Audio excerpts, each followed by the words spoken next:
तो इकोनॉमिक्स का third paper, ठीक है, 2016, 17, 18, 19 4 साल के हमको यूनिट 1 एंड यूनिट 2 के सभी क्वेश्चंस करने हैं। देखो इसका मतलब एक साल में 4 सवाल, मतलब एक साल में 4 सवाल, ठीक है। एक साल में एक यूनिट का 2 क्वेश्चन, दूसरे यूनिट का 2 क्वेश्चन, टोटल 4 क्वेश्चन। हम तो 4 साल का करने जा रहे हैं तो टोटल 16 क्वेश्चन हैं। 16 क्वेश्चन आज कर लो, 16 क्वेश्चन कल कर लो, 32 क्वेश्चन करने हैं 4 साल में, कोई दिक्कत ही नहीं है। ऐसे प्लान करना होता है, ठीक है। सबसे पहला जो क्वेश्चंस आते हैं, सबसे पहले मैं फार्मूले बताता हूँ। फार्मूला क्या है, जैसे फार्मूलेज ये हैं कि पहला है इक्विलिब्रियम पर सवाल के प्रकार, ठीक है। इक्विलिब्रियम पर सवाल के प्रकार कैसे आएंगे, पहला जब डिमांड फंक्शन सप्लाई फंक्शन के बराबर होगा, जितना कोई मांग रहा है उतना उसकी पूर्ति हो रही है, तो उसी को हम डिमांड बराबर सप्लाई कहते हैं, तब उसको बोलते हैं कि वह संतुलन में है, इक्विलिब्रियम में है। और इसमें क्या पूछेगा, तो कीमत और मात्रा पूछेगा। कीमत मतलब क्या होगा, पी पूछेगा, मात्रा मतलब क्या, क्यों पूछेगा या यक्स पूछेगा। तो फलनों में कौन सा मांग फलन है और कौन पूर्ति फलन। मैंने बताया अगर जैसे कोई फंक्शन है, देखो ध्यान से, अगर दे दिया कि यक्स बराबर -p+2, ठीक है, तो यहाँ देखो एक तरफ यक्स है एक तरफ पी, एक तरफ यक्स है एक तरफ पी, तो ये पी निगेटिव है ना। निगेटिव मतलब क्या, डिमांड, ठीक है। जिसके पास पी मतलब डिमांड, जिसके पास किसी चीज़ की कमी होती है वही तो मांगता है, और जो मांगता है वही तो डिमांड है। डिमांड का मतलब ही होता है मांग फलन, समझ गए। उसके बाद मैंने बोला कि अगर यक्स बराबर यहीं p+2 होता, ये तो पॉजिटिव है, यहाँ देखो एक्स एक तरफ पी एक तरफ, यहाँ पे पी पॉजिटिव है और जिसके पास सब कुछ है वो कुछ मांगेगा ही नहीं, वो अपने में ही पूर्ण है। पूर्ण है मतलब क्या, पूर्ति फलन, सप्लाई। समझ गए बात को। तो इसका मतलब यही है कि अभी तक हमने इक्विलिब्रियम पे बात की, डिमांड एंड सप्लाई पे बात की। इसमें 2 ही चीज़ पूछता है, पी और क्यों। सुनो, यही यूनिट 1 और यूनिट 2 को क्वेश्चन पे कमांड कर लो, 25 नंबर का 2 क्वेश्चन आएगा, लिख के ले लो, गारंटी है 25 में से 25 आएंगे। किसी भी चीज़ का टेंशन थोड़ी नहीं लेना होता है, बस 4 फार्मूले हैं, 4 फार्मूले के दम पे 25 नंबर आएंगे। देखो फिर उसके बाद कुल आगम क्या होता है, मैंने बोला कुल आगम क्या होता है। कुल आगम मतलब TR, टोटल रेवेन्यू क्या होता है। टोटल रेवेन्यू मतलब क्या, टोटल रेवेन्यू मतलब ये कि जैसे हमने कोई चीज़ 10 रुपये में लगा के बनाई, उसको हमने 15 रुपये में बेचा, तो 15 रुपये वो टोटल रेवेन्यू होता है, ठीक है। और 10 रुपये टोटल लागत होती है। और टोटल रेवेन्यू में से, ठीक है, टोटल रेवेन्यू में से टोटल कॉस्ट घटा देंगे, यानी 15 रुपये में बेचा और 10 रुपये लगाया था, तो बचा कितना, 5 रुपये, यही प्रॉफिट है। समझ गए बात को। हाँ, तो टोटल रेवेन्यू का पहला फार्मूला होता है P इंटू क्यों, प्राइस इंटू क्वांटिटी। क्वांटिटी को हम एक्स भी कह सकते हैं। फिर दूसरा फार्मूला होता है TR बराबर क्या होता है, TC प्लस प्रॉफिट, ठीक है। TR मतलब क्या, जितना हमने लगाया और उसी में अपने प्रॉफिट को जोड़ के हम, ठीक है, उसमें में अपने हम प्रॉफिट को जोड़ के पूरा लेते हैं, वही होता है TR। AR मतलब क्या, जब भी एवरेज का कॉन्सेप्ट है, ध्यान देना, फार्मूला ही मैं पहले रिवाइज करा रहा हूँ, उसके बाद तो सवाल अपने आप होंगे। एवरेज रेवेन्यू जब भी आए तो समझ जाओ कि TR को बटे क्यों करना है, बटे क्वांटिटी करनी है, ठीक है। MC कभी भी आ जाए, ठीक है, इसका मतलब क्या है कि DDQ, इसको DDX भी कह सकते हैं, तो DDQ या DDX ऑफ TR करना है। एवरेज मतलब बटे में क्यों करना है, वो एवरेज हो गया, टोटल कितना है अपॉन में क्वांटिटी कितनी है। उसके बाद MC क्या है, मार्जिनल कॉस्ट मतलब सीमांत लागत, कि DDQ ऑफ TR, ये MR होगा, ठीक है, ये हम R की बात कर रहे हैं, ठीक है। तो हमने 1 2 3 4 फार्मूले बताए। अब कुल लागत क्या होती है, जैसे TR बराबर P इंटू क्यू, वैसे TC बराबर P इंटू क्यू। मैंने बताया क्यू क्वांटिटी है, इसको एक्स भी मान सकते हैं। P क्या है, प्राइस है। MC मैंने बोला जहाँ भी आ जाए मार्जिनल कॉस्ट, इसका मतलब क्या है कि अवकलन लेना है, D/DQ। और TC टोटल रेवेन्यू का, जो कुछ भी हो रहा है TC पे ही हो रहा है, जो कुछ भी हो रहा है TR पे ही हो रहा है, समझ गए ना। तो AC बराबर TC/Q। फिर एक जो लास्ट जो ध्यान से समझना है वो बात होती है कि TC बराबर होता है, TC मतलब टोटल कॉस्ट हमारी कितनी लगी, वो होता है टोटल फिक्स्ड कॉस्ट कितनी लगी और टोटल वेरिएबल कॉस्ट कितनी लगी। मतलब एक तो फिक्स्ड है, जैसे हमने रोटी बनानी है, रोटी का व्यापार करना है, एक तवा खरीद लिया, गैस खरीद लिया, इसका तो फिक्स है ना, इसकी टोटल तो कॉस्ट फिक्स है कि 100 रुपये का तवा ले लिया, गैस की टंकी 500 की ले ली, 1500 की ले ली, तो 500 प्लस 200 या 100 1600 तो फिक्स है ना। अब आटा कितना लाना है, आटा कितना लाना है, उसमें मेहनत कितनी झोंकनी है, ये तो वेरिएबल, ये तो वेरी करता रहेगा ना।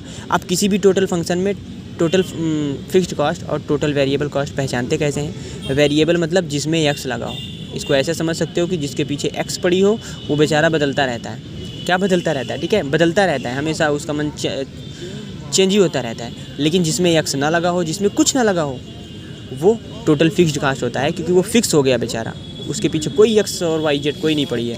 तो वो फिक्स हो गए, ठीक है फार्मूला। और हम नेक्स्ट क्वेश्चन देखते हैं। अब देखो ये यूनिट 2 की बात है। देखो यूनिट 1 और यूनिट 2 आपस में इंटर रिलेटेड है। यूनिट 1 में जो करना है वो इक्विलिब्रियम निकालना है, total revenue, average revenue, marginal revenue, फिर total cost, average cost, marginal cost निकालना है। लेकिन यूनिट 2 में क्या करना होता है, उसी जो हमने निकाला है उसी में हम 3 स्टेप लगा देते हैं, 3 स्टेप लगा देते हैं, ठीक है ना। Total revenue, average revenue, marginal revenue, total cost, average cost, marginal cost, profit. 1 2 3 4 5 6 7 इस 7 ही क्वेश्चन पूछेंगे। या तो बोलेंगे कि मैक्सिमम होगा तो इसका आउटपुट बताइए, मिनिमम होगा तो इसका आउटपुट बताइए। तो कहीं भी मैक्सिमम, मिनिमम, अधिकतम, न्यूनतम दिख जाए तो समझ लो कि इस पर 3 चीज़ें लगानी हैं। क्या लगानी है? 3 कॉन्सेप्ट लगाने हैं। देखो इस पर क्या क्वेश्चन पूछता है, सबसे पहले पता होना चाहिए ना कि क्वेश्चन क्या पूछेगा। तो आउटपुट यक्स का मान ज्ञात करना है, या फिर मैक्सिमम या मिनिमम वैल्यू पूछेगा। जब मैक्सिमम या मिनिमम वैल्यू पूछेगा तो किसी का तो पूछेगा ही इन 7 में से, तो जिसका पूछेगा उसमें यक्स को रख देंगे, आ जाएगा। सिंपल सी बात है। अब सोल्यूशन देखो, इसके लिए 3 स्टेप करने होते हैं यूनिट 2 में। यूनिट 1 तो बहुत अच्छे से हो जाएगा, डोंट वरी। ये मैंने 16 क्वेश्चंस किए हैं यूनिट 1 एंड 2 के, बस यही तुम 3 बार 4 बार देख लो। 25 में से एक भी नंबर कम होना तो बताना, ठीक है। बस बढ़िया से करके आना।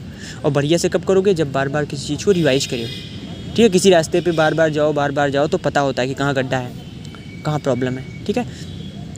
तो इसके लिए 3 स्टेप फॉलो करने होते हैं। पहला स्टेप, जिसको भी मैक्सिमम या मिनिमम करने की बात कर रहा है ना, उसको तुरंत से बोलो कि भैया तुम अवकलित हो जाओ, मतलब d/dx हो जाओ, ठीक है।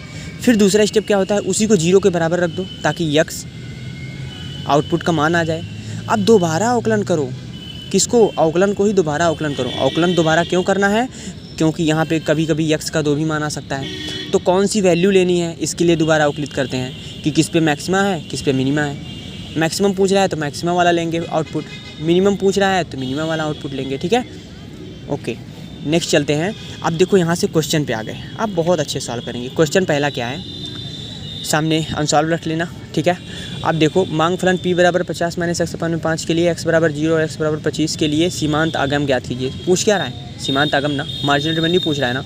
तो सबसे पहले टोटल रेवेन्यू ज्ञात करो, उसी को d/dx कर दो तो मार्जिनल रेवेन्यू निकल आया, ठीक है।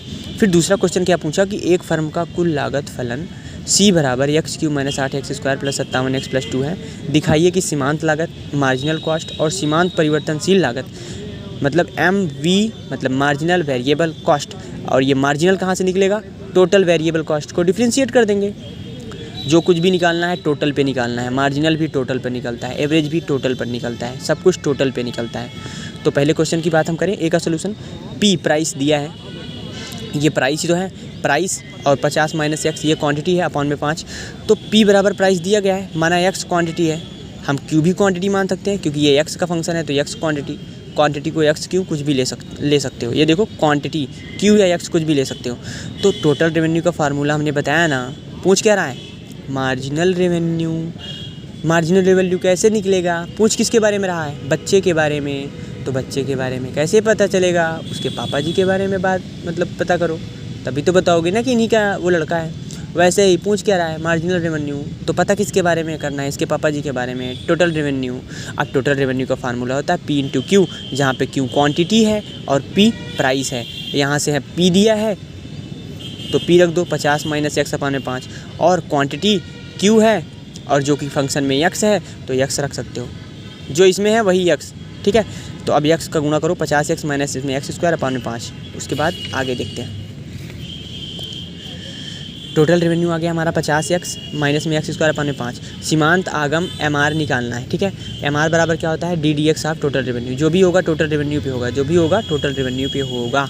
तो d/dx ऑफ टोटल रेवेन्यू का मान रखो 50x, वहाँ से माइनस में x²/5। ये अचर है 5, तो 5 को सबसे पहले उठा के बाहर फेंको, ठीक है, निकाल लो बाहर, क्योंकि ये अचर है। 1/5 कॉमन ले लो। तो अब d/dx of 50x minus x² लिखना है। अब d/dx ऑफ जब 50x, तो जब भी 1 है, x की पावर 1 है तो ये हट जाता है, तो 50 ही बचेगा, 50 ही बचेगा। माइनस में ये 2 नीचे आएगा, 2x, 1/5 इंटू में 50 - 2x। मैंने फिर बोला x की वैल्यू कितनी आई है, देखो ध्यान से, आइदर x बराबर 0 पर या x बराबर 25 पर, क्योंकि क्वेश्चन में पूछ तो रहा है ना कि x बराबर 0 पर x बराबर 25 के लिए सीमांत आगम ज्ञात कीजिए। तो हमसे 2 सीमांत आगम पूछा है, तो मैंने कहा सबसे पहले x बराबर 0 पे रख दो, आइदर माने या तो या। x बराबर 0 पे हम देख लेते हैं कितना आएगा, और x बराबर 25 पे कितना आएगा। या मार का मान हमारा 1/5 इंटू में 50 - 2x था, तो 50 - 2 x की जगह क्या रख दिया, 0 रख दिया। तो 2 × 0 1/5, 50 - 2 × 0 0, तो 50 में से 0 गया 50 ही आएगा। अब 50/5 15 हम 50, तो 10 आंसर आ गया, पहला मार्जिनल रेवेन्यू। फिर देखा x बराबर हम 25 रख लेंगे, x बराबर 25 रख लेंगे, तो मार्जिनल रेवेन्यू हमारा कितना निकल के आया था, देखो ना, यही तो आया था, जिसके बारे में पूछ रहा है उसी को निकाल लो, फिर उसमें वैल्यू पुट करो। 1/5 इंटू में 50 - 2x। अब x की वैल्यू कितनी रखनी है, 0 ना 25 रखनी है, ये 25। तो 1/5 50 माइनस में 2 × 25 50। अब 50 में से 50 गया 0, और 0 × 1/5, 0 का गुणा किसी से भी करो 0 आएगा। तो ये पहला आंसर, ये दूसरा आंसर, समझ गए। ए में ही 2 मार्जिनल रेवेन्यू पूछा है। अब देखो जो दूसरा क्वेश्चन था, फिर से दिखाएं, ये देखो कि एक फर्म का कुल लागत फलन c बराबर x³ माइनस में 8x² प्लस में 57x + 2। बार बार किसी क्वेश्चन को देखना होता है, आसान नहीं है किसी चीज़ को समझना, बार बार मेहनत करनी पड़ती है, मन लगे ना लगे फिर भी देखना है। हाँ यार, ये बंदा सामने बता सकता है तो मैं कर क्यों नहीं सकता, या कर क्यों नहीं सकती। तो मैं बोला c बराबर इतना है, MC और MVC निकालना है। तो सबसे पहले हम करेंगे, देखो ध्यान से, टोटल कॉस्ट दिया गया है, टोटल कॉस्ट बराबर x³ माइनस में 8x² प्लस में 57x प्लस में 2 दिया गया है। मैंने बोला जिसके पीछे x पड़ी होगी वो सब बदलते रहते हैं, ठीक है। x मतलब कौन जोन छोड़ के चलेगी। तो x³ माइनस में 8x² प्लस में 57x, ये टोटल वेरिएबल कॉस्ट है, वेरी करते रहते हैं बेचारे। लेकिन जो फिक्स्ड हैं, जिनके पीछे कोई x नहीं पड़ी है, वो तो फिक्स्ड हैं, वो बेचारे खड़ गए तो खड़ गए कि एक ही से मुझे था वही था। तो यहाँ पर हमने कहा कि हमें MC निकालना है, बोल रहा है ना सीमांत लागत और सीमांत परिवर्तनशील लागत, MVC निकालना है। तो MC बराबर TC का डिफ्रेंशिएट कर दो, MVC बराबर TVC का डिफ्रेंशिएट कर दो। तो बोले TC कहाँ से मिलेगा, ये देखो पूरा TC ही तो है, ये पूरा वैल्यू TC है। फिर बोले TVC कहाँ मिलेगा, मैं बोला इतना ही तो है TVC, ये इतना जिसके पीछे x पड़ा है। तो MC बराबर DDX of TC, DDX of TC का मान रखा, डिफ्रेंशिएट किया तो 3 आया यहाँ पे, 3x², 8 दूनी 16x प्लस 57, 2 का तो 0 ही हो जाएगा, कोई मतलब नहीं है, ये आ गया मेरा। अब MVC निकालना है। MVC यहाँ देखो ध्यान से, MC TC पे निकला, MVC TVC पे निकलेगा, ठीक है। DDX of TVC, total variable cost क्या होता है, जिसके पीछे x पड़े हों, इसमें भी x, इसमें भी x, इसमें भी x। तो DDX ऑफ इस TVC का मान हमने कहाँ से रखा, हमने देखा ना, टोटल कॉस्ट को 2 पार्ट में बांट दिया, एक तो जो फिक्स्ड है ये, और एक वेरिएबल है। बदलता कौन रहता है, फिर से देखो, जिसके पीछे x पड़ी हो या Q कोई भी पड़ी हो, XYZ, जिसके पीछे कोई नहीं पड़ा वो फिक्स्ड है, ठीक है, वो एक ही से है। तो मैंने बोला DDX ऑफ इतना, अब इसको भी डिफ्रेंशिएट कर लेते हैं, 3x² माइनस में 8 दूनी 16x प्लस 57। यहाँ पे 2 नहीं था क्योंकि 2 फिक्स्ड कॉस्ट है, आता भी तब भी 0 हो जाता। तो देखो ना, क्या ये इक्वेशन और ये इक्वेशन बराबर नहीं है, हेंस प्रूव्ड। MC यहाँ से निकला, MVC यहाँ से निकला, दोनों बराबर हैं, प्रूव्ड हो गया। तो क्वेश्चन नंबर पहला हमने किया। देखो समझाने में थोड़ा टाइम लग रहा है, हो सकता है आधे घंटे लग जाएं, 1 घंटे लग जाएं, लेकिन समझना है तो समझना है, ठीक है।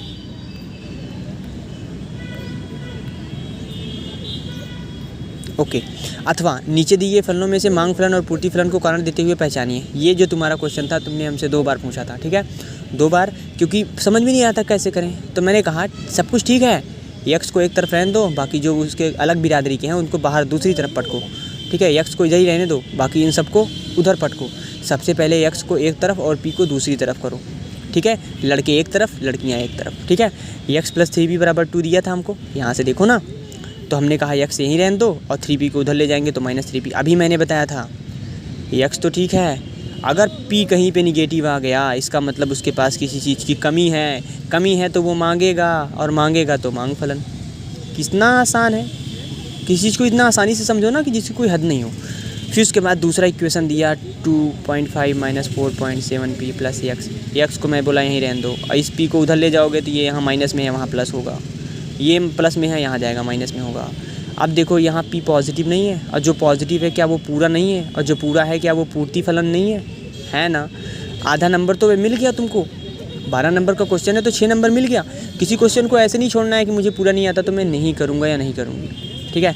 क्वेश्चन को अच्छे से करना है, अच्छे से अटेम्प्ट करना है। आधा भी किया तो 7 नंबर मिलेगा। स्टैटिक्स एक ऐसा पोर्शन है। फिर पहला समीकरण मांगफलन है, भाई निगेटिव है, मांगता रहता है तो मांगफलन है। दूसरा पूर्ति है। पहला आंसर मतलब आधा आंसर दिया। अब हमें संतुलन कीमत यानी कि पी निकालना है और संतुलन मात्रा पूछता तो एक्स निकालना होता।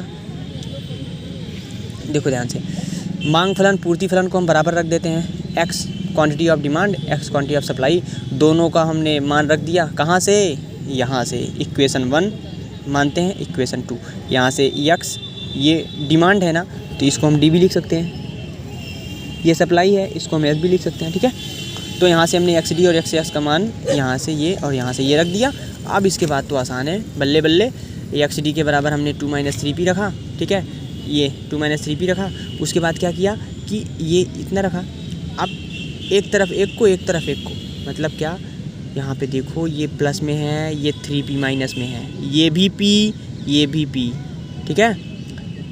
और इसको उधर ले जाओ, प्लस में होगा तो 4.7 में 3 जोड़ोगे, ठीक है, तो आएगा कितना? 7.7p। और ये प्लस में है इधर, ये 2, यहाँ पर ये इसके बिरादरी का दिख रहा है। बोला आ जाओ आप मेरे पास, ठीक है। आ गया इसके पास तो 2 में 2.5 जोड़ोगे तो इतना आ गया। अब p बराबर 4.5 है। इधर ये p से गुणे में है ना, इधर जाएगा तो भाग में हो जाएगा, ठीक है। अब यहाँ मैंने इसलिए छोड़ दिया था क्योंकि समझाना है तुमको। देखो ध्यान से, ये 4.5 है अपॉन में 4.7 है। दोनों को 10 से गुणा करेंगे तो क्या दशमलव नहीं हट जाएगा? बोलो 4.5 अपॉन, अरे ना ना ना, कट गया ना, फिर 47। अब क्या 77 है ना, ओके। तो क्या मैं एक जीरो यहाँ बढ़ा नहीं सकता हूँ? बोले हाँ बढ़ा तो सकते हो। तो मैं बोला 450 इसको मान लो अपॉन में ये 77, ठीक है। अंत में क्या करेंगे हम? एक दशमलव बढ़ा लेंगे। अब देखो इसको भाग करो, बड़ा आसान है। 450 भागे, या तो ऐसे ही रहने दो। देखो बचपन में भाग करना सीखा है ना, कैसे सीखा है? देखो ध्यान से, हमने 45 लिखा और क्या किया कि 77 से भाग करना है। बोले ये जिसको काटना है ये तो इसी से छोटा है, तो क्यों ना हम पहले दशमलव लगा के एक जीरो बढ़ा लें। हाँ अब काटते हैं तो 77 का ऐसा पढ़ो कि 45 के पास 7 छंग 42 लगभग 6 बार जाएगा। तो 6 सत्ते 42 की 2 हासिल 4 और 6 सत्ते 42 4 46, लगभग 462 गया। तो लगभग बराबर ना, तो 0.6 यही आपकी आ गई क्या? 0.6। ये हमने प्राइस ही तो निकाला ना। ये देखो प्राइस का फार्मूला, प्राइस ही तो निकाला, इतने रुपीज़ आंसर। बार बार देखो, ठीक है। अब देखो ध्यान से, यूनिट 2 ये 2016 का है। यूनिट 2 क्या बोला कि एक फर्म के सम्मुख मांग फलन, सम्मुख मतलब उसके मुख के सामने, मांग फलन XD 100 - p है और कुल लागत TC बराबर इतना है 1/3 x³ - 7x² + 111x + 50। लाभ अधिकतम करने के लिए मैंने बोला क्या? लाभ, रेवेन्यू, टोटल फंक्शन सब कुछ तो वही रहेगा, बट इसमें क्या होगा? अधिकतम या न्यूनतम करने की बात कहेगा। पापा जी वही हैं, बस उनके आगे थोड़ा श्रीमान जुड़ गया, ठीक है। यूनिट 2 में पापा जी को ही कोई पति कहता है। कौन कहते हैं? मम्मी जी कहती हैं। तो अधिकतम जहाँ बात आ जाए समझ लो कि तीनों स्टेप लगाने हैं। और किस पे लगाने हैं तीनों स्टेप? जिसको अधिकतम करने की बात कर रहा है। लाभ अधिकतम करने वाला उत्पादन स्तर यानी कि यक्स ज्ञात कीजिए तथा अधिकतम लाभ भी ज्ञात कीजिए। उसी यक्स का मान प्रॉफिट में रखो, अधिकतम लाभ भी निकल आएगा। जो दिया है XD बराबर 100 - p दिया है, तो यहाँ से क्या हम P नहीं निकाल लेंगे? क्यों निकालेंगे? क्योंकि हमें TR निकाला है। TC तो दिया ही है, TR निकालेंगे तभी TR में से TC घटाएंगे तो प्रॉफिट निकलेगा। क्या निकलेगा? प्रॉफिट निकलेगा। ओके, तो देखो P बराबर 100 - x, ये P इधर गया, ये 100 इधर ही था, ये x इधर आया, माइनस में हो गया। सिंपल, प्रॉफिट बराबर निकालना होता है ये। अब देखो लाभ अधिकतम, लाभ सबसे पहले लिख लो। अब कहो कि ये लाभ है ना, अब जो कुछ भी करना है इसी के लिए करना है, इसी के लिए करना है। तो TC दिया ही गया है, TR फार्मूला से निकाल लेंगे, ठीक है। फार्मूला से, फार्मूला क्या होता है?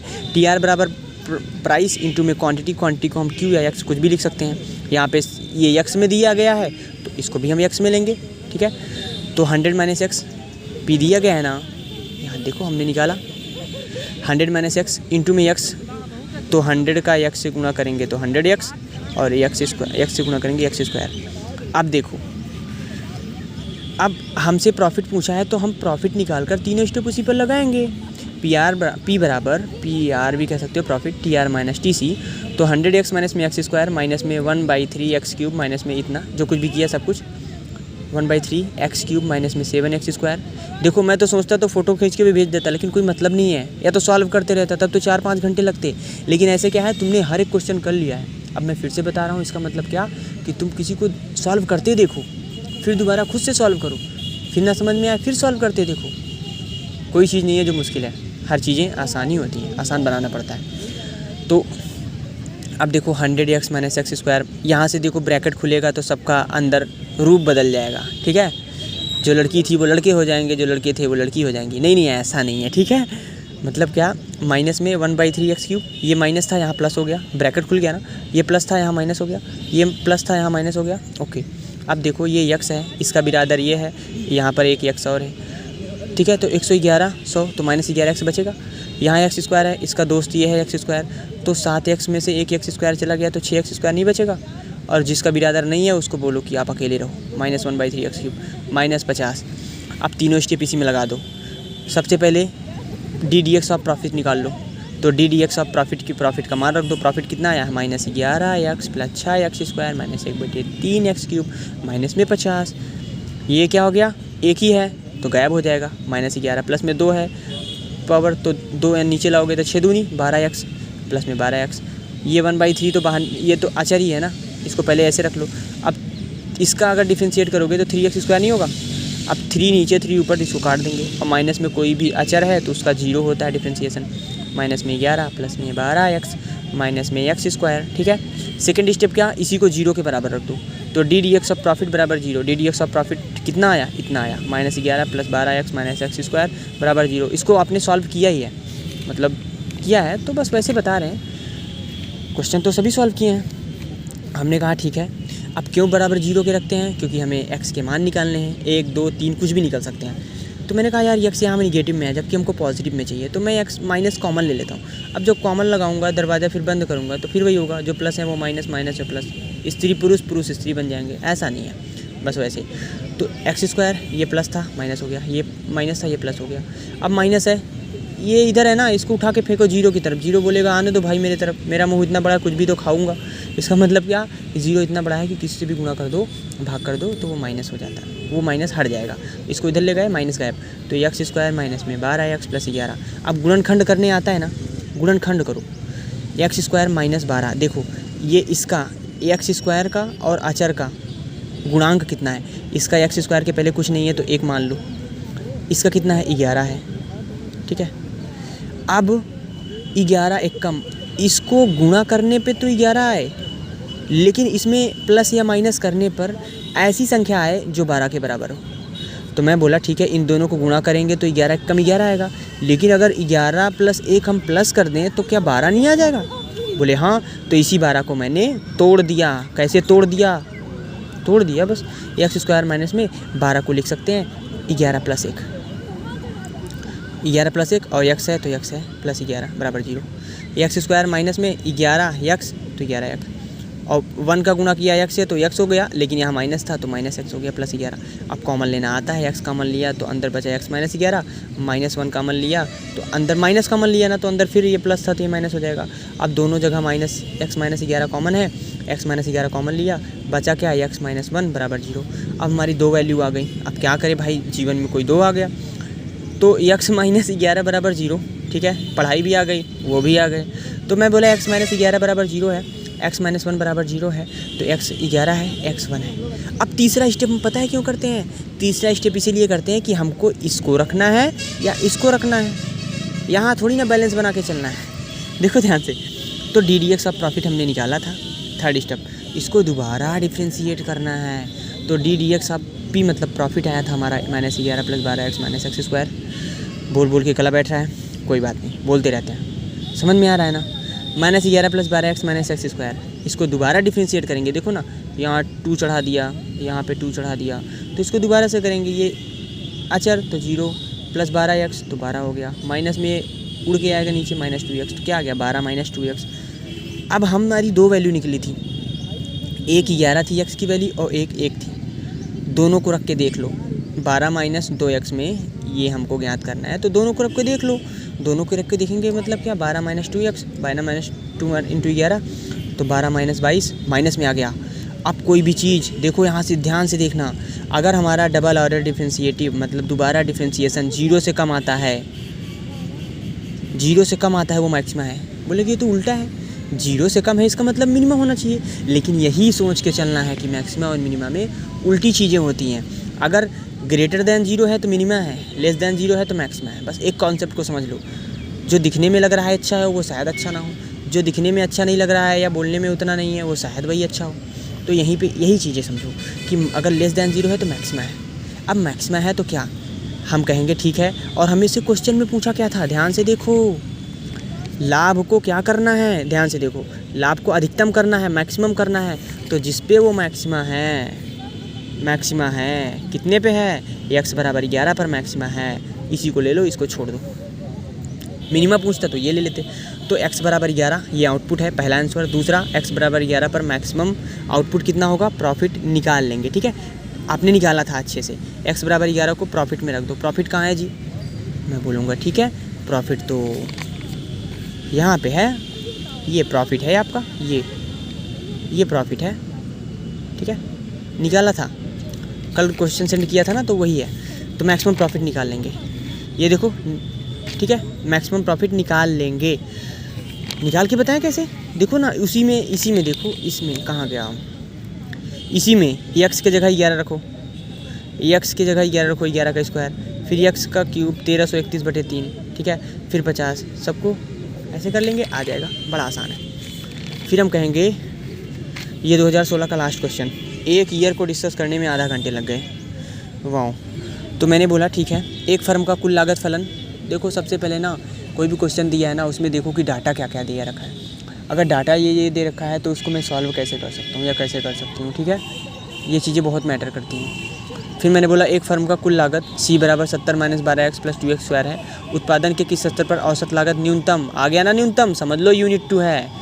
पापा के बारे में बात तो किया, लेकिन न्यूनतम अधिकतम कर देगा तो उनके ऊपर हम तीनों स्टेप, तीनों धाराएं लगाएंगे। ठीक है, तो पहला क्या करेंगे, एवरेज कॉस्ट पूछा है, टोटल कॉस्ट दिया है, तो हम जानते हैं टोटल कॉस्ट को x से डिवाइड कर दो तो एवरेज कॉस्ट आ जाता है। अब एवरेज कॉस्ट निकाल लिया, इसी पे तीनों स्टेप लगा दो। पहला ddx ऑफ एवरेज कॉस्ट निकालना है, तो 70/x - 12 + 2x। अब तुमने पूछा था यही 70/x, तो -x² कैसे आ गया, देखो ध्यान से, यहाँ पे मैंने बोला था x की पावर n का डिफ्रेंशिएशन क्या हो जाता है, n नीचे चला जाता है x और n में से 1 चला जाता है।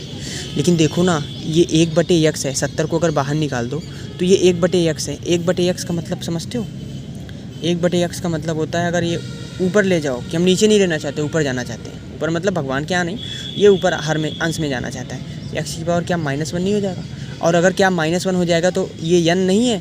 अब n को इधर लाओ तो -1 इंटू में x, मैं कहता हूँ n -1 नहीं होता, लेकिन n तो पहले से ही माइनस था, तो क्या आ गया, -1 पहले ही सही था, इंटू में x की पावर -1 - 1 -2 नहीं हो गई। अब इसको पॉजिटिव ले जाना है तो नीचे कर दो, -1/x²। आ गया ना, समझ में आया ना, बहुत आसान है। ओके, तो यहाँ पे हमने लिखा, माइनस में अचर था तो 0 हो गया, प्लस में 2 हो गया, -70/x² + 2 आ गया। दूसरा हमने क्या किया कि दूसरा इसी को 0 रख दिया, तो 2 ये देखो इधर ही रहा, ये माइनस है, इधर ले जाओ प्लस हो जाए, 70/x²। x से इधर भाग में था, इधर गए गुणा कर दिए, 2x² बराबर इतना। ठीक है, अब x² है और 2 इधर गुणे में है, बस ये इक्वेशन है, भाग करो तो 70 को 2 से भाग करोगे तो क्या 35 नहीं आएगा। अगर x², किसी का स्क्वायर 35 के बराबर किसका स्क्वायर होता है बताओ, 35 के आसपास 6 का स्क्वायर होता है 36। तो x बराबर, अगर x² बराबर 36 है तो हम नियर अबाउट मान लेंगे कि 5.8 है, 6 से थोड़ा कम। लेकिन क्योंकि उत्पादन फ्रैक्शन में तो होता नहीं, कि आज मैंने ना 5.4 रोटी बनाई, बोलेगी पागल है क्या, दीदी बोलेंगी पागल है क्या, या भैया बोलेंगे पागल हो क्या, ये पॉइंट में रोटी कहाँ बनती है, रोटी तो पूरी बनती है। तो क्योंकि उत्पादन फ्रैक्शन होता नहीं, इसलिए हम इसी को 6 मान लेंगे। किसी को भी कुछ भी मान सकते हैं ना, अपना, किसी को अपना मान सकते हैं। तो थर्ड स्टेप में क्या है, -70/x² + 2। हमने कहा ठीक है, ये ddx ऑफ AC था, लेकिन हमने कहा दोबारा डिफ्रेंशिएट करना है, तो इसके ऊपर 2 यहाँ चढ़ाया और इसको दोबारा से डिफ्रेंशिएट कर दिया। -70 तो था, पहले निकाल लिया, लेकिन 1/x² का मैंने फिर बोला 1/x² का डिफ्रेंशिएट करेंगे। इसको बोलेगा मैं ऊपर जाऊँगा, x की पावर -2, मैं बोलूँगा ठीक है -2 इधर आ जाओ। ठीक है, क्या आ जाए, -2 इधर आ जाओ, वाह, यहाँ तो मैंने भी गलती कर दी है।